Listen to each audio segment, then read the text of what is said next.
Welcome back to New England Living. We're heading to Sudbury, Mass. to meet the makers of one of the country's most ethically sourced and award-winning dark chocolate, Tom and Monica Rogan, founders of Goodnow Farms Chocolate. We are here at your gorgeous property in Massachusetts, and the aroma of chocolate is in the air. This is kind of a dream here.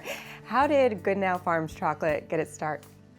Many years ago, we decided after we couldn't find chocolate that we enjoyed eating, that we were going to make it ourselves. So we worked for a long time in developing the profiles of the bean types we wanted to work with because we make single origin chocolate. And then we found this beautiful farm in Sudbury, historic Goodnow Farm, and we decided to name our company Goodnow Farms Chocolate because we wanted to honor the farmers that farm the cacao beans and then also the farm at which we produce our chocolate. Where are you sourcing your cacao beans from? Because you're very hands-on in this process and there's a lot of travel involved too. We source our beans primarily from Latin America, so South America, Central America, and there's a few reasons for that. One is that we want to personally visit all of our farmers. It's really important to know where cacao comes from. There's a lot of issues with the cacao supply chain, so we can know exactly where it's coming from and the labor practices, but also because cacao genetically started in South America. So there's a lot more diversity of cacao beans and flavors in this region. So we really love the creativity of making craft chocolate. We can draw out specific flavors, so it's really fun for us to go and find interesting beans with interesting flavors. But every farmer is different. Most small farmers who are growing cacao have really small plots of land. So it isn't just working with one farmer, but working with a group of farmers. How are you going about selecting the different cacao beans and knowing that you can turn this into high quality chocolate? Well, first off, it's not just the beans. Cacao is a fruit. It actually grows on a tree, and it's a melon-shaped pod that grows on the base trunk of a tree. And within that pod, you have, I don't know, anywhere between 30 to 65 beans that are covered in this white, gooey fruit. Not what you think of when you picture chocolate. No, but this is the primary ingredient for chocolate. You must have cacao in order to create chocolate. So what we do when we go down is we actually visit with farmers, and then we go out in the field and we walk with them and we visit the trees. They, cut fruit down, we taste the fruit pulp, we taste the beans, and we see what flavors we're tasting. So the farmers, they're experts in the field in growing and harvesting, but they also have a lot of skill to add with fermentation and drying because we want the best quality, best flavor beans that we can get. And remember, the only two ingredients you need to make chocolate are cacao beans and a sweetener like sugar. That's it. And love. The most important ingredient, one might say. So after the selection process, you found your beans, your ingredients that you're working with. What's the next step in the process when you're back here?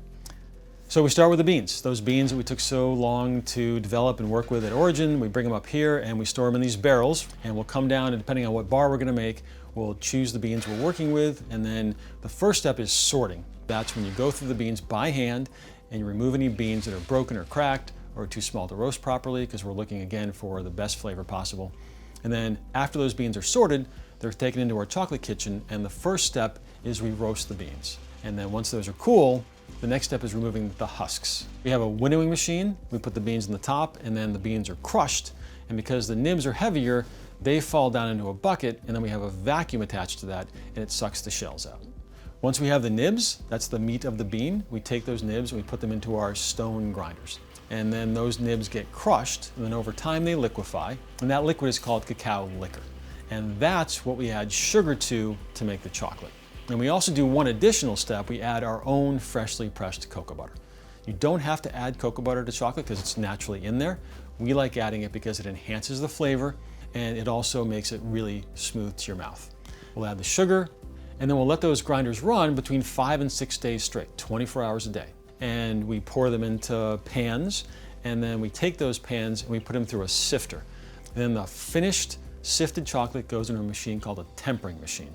And then the liquid chocolate gets deposited into our molds. And then from there, we take the molds and we shake them so that it's nice and even and there's no air bubbles. And we put them into our blast chiller. And we take the bars out of the chiller when they're done and we demold them, and then we have finished chocolate bars. So after we're done making the chocolate bars, we hand wrap them. We take the bars, we put them in bioplastic compostable sleeves, and then we wrap them in a paper wrapper that protects them. And then we get ready to ship them. So they go to retailers in New England, around the country, and different stores partner with us to sell our chocolate. And we also do individual sales from our website. So our chocolate bars are enjoyed here in Massachusetts as well as worldwide. And after all of that, the step that I'm most interested in the process is the tasting process. That's definitely the best part of the chocolate making. Absolutely. And with that, we moved up to the kitchen to sample some of that award-winning Goodnow Farms chocolate. And now we've made our way upstairs, and this is hard to believe, but this doesn't come close to all of the chocolate that you offer, but what do we have here? Yes, well, welcome. What we have is our pure dark signature line bars. The ingredients for these are only cacao beans and sugar and our freshly pressed cocoa butter from that same bean type. And I have 2 flavor bars here that I really wanted to share with you. Let's try the New England type bar first. Okay, so what I have right here is our dark chocolate assortite with maple. Instead of using organic cane sugar to make it, we use maple sugar. You take the bar out and you then break it. That sound. Did you hear the snap? Awesome, yes. Good. Good Okay. snap. All right, well here you go. So take your piece and then give it a smell. What do you smell? I'm smelling maple. Absolutely. It's reminding me of kind of a breakfast scent. Yeah. Okay, so put it in your mouth, give it a chomp, and see what you taste. Really pure maple taste coming in. Absolutely. And it's not too sweet, No. but it's not bitter. No, it's not. It's not bitter. Dark chocolate doesn't have to be bitter. It depends on the quality of the ingredients and what you do to make your chocolate. And the next bar I want to try is our Putnam Rye Whiskey, 77% dark chocolate. Now don't be scared, 77% sounds like a dark bar, but the flavors are supreme. All right, let's give it a taste. This is incredible, and I'm tasting notes of cherry, but this is unlike anything I've ever tried before. I love it too because I also taste candied orange. The additional orange in there really brings out, I think, also the oaky notes. And then we dried out all the alcohol with all the water, but the flavors are still here and they combine in different ways that you can actually really enjoy that and taste the nuances. It's been really fun to see this up close and personal and try the chocolate, of course, just to understand how much goes into the process and the thought and the time. It's a labor of love and we're happy to share it with you. We're very happy to do that. Thank you. You're welcome.